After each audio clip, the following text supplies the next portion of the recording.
अस्सलाम वालेकुम। Second line of defence के अंदर हम स्पेशलाइज्ड वाइट ब्लड सेल और इन्फ्लामेटरी रिस्पांस को डिस्कस कर चुके हैं और देख चुके हैं कि ये रिस्पॉन्सेज कैसे पैथोजन के अगेंस्ट फाइट ऑफ करते हैं। आज के इस लेक्चर के अंदर हम फीवर को डिस्कस करेंगे, जो कि एक और इम्यून रिस्पॉन्स है हमारी बॉडी का, जिसके ज़रिए हमारी बॉडी पैथोजेंस के अगेंस्ट अच्छे तरीके से फाइट ऑफ करती है।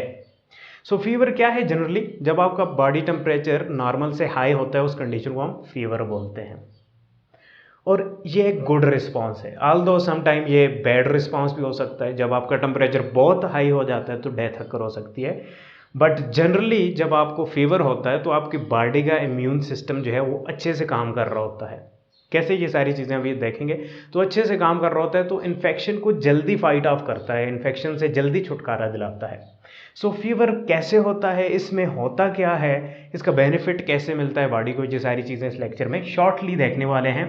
हमारी बॉडी के ब्रेन का एक स्पेसिफिक पोर्शन है जिसे हाइपोथैलेमस कहा जाता है। पिट्यूटरी ग्लैंड से ज़रा सा ऊपर और थैलेमस से डाउन प्रेजेंट होता है हाइपोथैलेमस।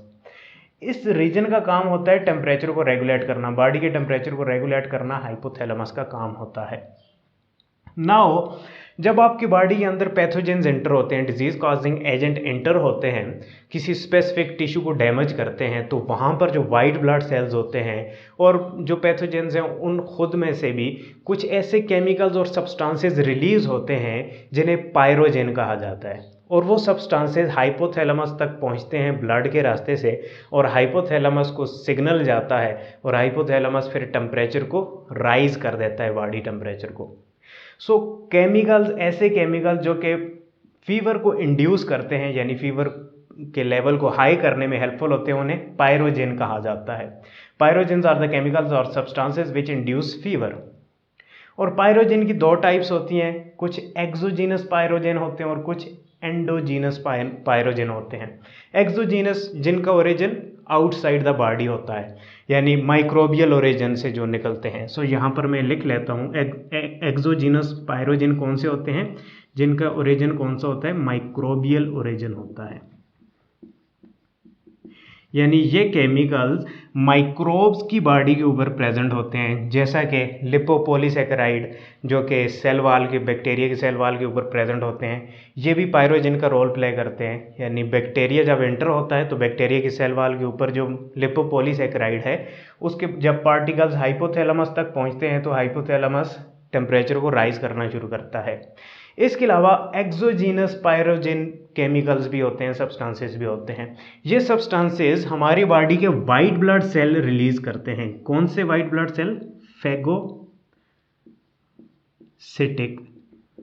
वाइट ब्लड सेल्स, यानी ऐसे वाइट ब्लड सेल जो माइक्रोब्स को ईट करते हैं। तो उन माइक्रोब्स को ईट करने के बाद ये कुछ सब्सटेंसेस रिलीज करते हैं जिन्हें पायरोजेन कहा जाता है, और वो पायरोजेन हाइपोथैलेमस तक ब्लड के रास्ते से ट्रेवल करते हुए पहुंचते हैं और हाइपोथैलेमस को सिग्नल जाता है कि बॉडी टेम्परेचर को राइज कर दो।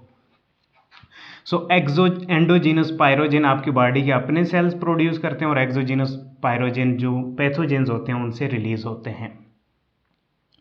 एग्जाम्पल आ जाती है एंडोजीनस पायरोजेन की, interleukin.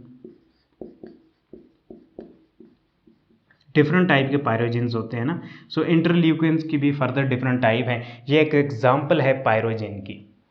Okay, so suppose here we have pyrogen, ऐसे केमिकल्स जो पैथोजेंस की एंट्री के बाद रिलीज हुए हैं। ये केमिकल्स ब्लड से ट्रेवल करते हुए हाइपोथैलेमस में जाएंगे। अब क्या होता है, हाइपोथैलेमस में हीट सेंसिंग न्यूरॉन्स होते हैं जो कि हीट को सेंस करते हैं। तो पायरोजेन का काम क्या होता है, इनहिबिट कर देना, रोक देना हीट सेंसिंग न्यूरॉन्स को। अब हीट सेंसिंग न्यूरॉन्स जब इनहिबिट हो जाएंगे, क्लोज हो जाएंगे, तो हीट की सेंसेशन स्लो हो जाएगी। उसके बरक्स एक्साइट कर देते हैं ये कोल्ड सेंसिंग न्यूरॉन, यानी आपकी बॉडी को सिग्नल जा रहा है कि आपकी बॉडी कोल्ड फील कर रही है।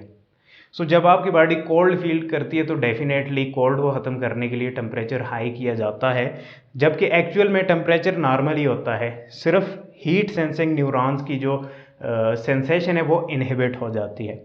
सो कोल्ड सेंसिंग न्यूरॉन्स की वजह से, एक्साइटमेंट की वजह से अब फीवर वाली चीज़ें होनी हैं। कौन सी? आपकी बॉडी में जो वेसल्स हैं उनकी कंस्ट्रक्शन होनी है, ब्लड वेसल्स तंग हो जाएंगी ताकि जो टेम्परेचर है वो ज़ाया ना हो, बाहर ना निकले। सेकंड, शिवरिंग, आप कंपना शुरू कर देते हैं ताकि ज़्यादा से ज़्यादा मेटाबॉलिज्म हो, ज़्यादा से ज़्यादा एनर्जी जनरेट हो, उससे भी टेम्परेचर हाई होता है। एंड आपकी बॉडी का जो मेटाबॉलिज्म रेट है वो इंक्रीज़ हो जाता है। मेटाबॉलिज्म इंक्रीज़ होगा तो ज़्यादा एनर्जी रिलीज़ होगी, ज़्यादा एनर्जी रिलीज़ होगी तो आपका बॉडी टेम्परेचर राइज़ करेगा। सो ये तीन चीज़ें अकर होती हैं जब आपको फीवर होना होता है। सो जब ये तीन चीज़ें होंगी तो आपको फीवर होगा। इसके बेनिफिट्स क्या होते हैं? अब आपका बॉडी टेम्परेचर राइज़ कर गया है तो बेनिफिट क्या मिलता है आपको कि आपका मेटाबॉलिज्म जब इंक्रीज़ होगा तो वाइट ब्लड सेल्स की मल्टीप्लिकेशन भी तेज़ी से होगी और एंटीबॉडीज़ भी ज़्यादा से ज़्यादा बनेगी। तो वाइट ब्लड सेल्स का काम क्या होता है? पैथोजन को फाइट ऑफ करना। एंटीबॉडीज़ का काम क्या होता है? पैथोजन के अगेंस्ट काम करना। सो ये चीज़ें जब ज़्यादा होंगी तो पैथोजन को जल्दी से किल ऑफ किया जाएगा। Second, inhibition of pathogens also occur as some pathogen can not resist high temperature.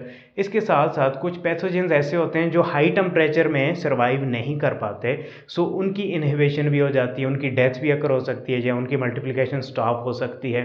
सो जब आपका बॉडी टेम्परेचर राइज करता है तो कुछ पैथोजेंस ऐसे होते हैं जो हाई टेम्परेचर को रेजिस्ट नहीं कर पाते, सो वो मल्टीप्लाई होना स्लो, उनकी मल्टीप्लिकेशन स्लो हो जाती है या फिर वो मरना शुरू हो जाते हैं। So that is the benefit of fever. But some time fever जब बहुत हाई हो जाता है तो उसका कुछ नुकसान भी होता है, बॉडी को डेथ भी अकर हो सकती है।